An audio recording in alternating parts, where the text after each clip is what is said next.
د منځ تعلیمات دا انتہائی قرآن واضح بیان کړی دی.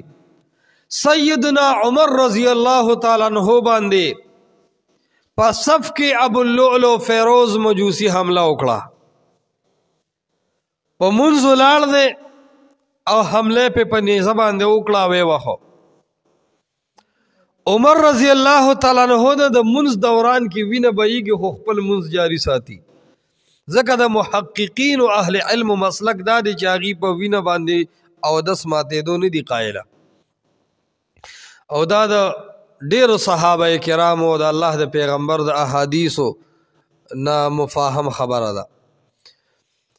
دک ټیم کې سیدنا عمر رضی اللہ تعالی عنہ باندې بیهوشي راغلی ده او فرمایلی دی عبدالرحمن ته حکم وکړه فلیصلی بالناس چې خلکو ته منځ پوره کی. او اهل علم ذکر کوي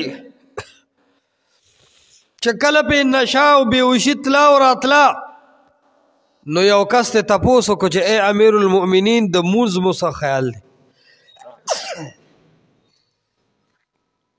مطلب دا چې د منځ په پوزیشن کې یو کنه طبیعت مو منځ ته جوړ دی او کنه. سیدنا عمر رضی اللہ تعالی عنہ په هغه سخت حالت کې چې بیهوشي پې ځي او راځي هغه ټایم هم فرمایي نعم او منځ بکوم لا حظ لأحد فی الاسلام من ترک الصلاة یا من یترک الصلاة. چې څوک منځ پرېږدي سیدنا عمر فرمایي د هغه اسلام سره سویمه ده.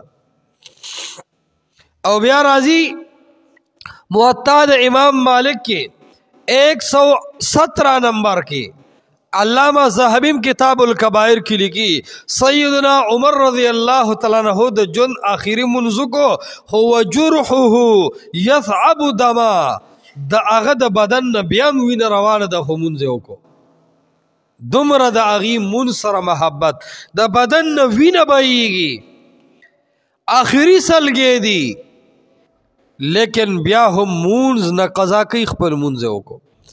اے مسلمانستان مونځ په څومره له لعب کې تیر شو.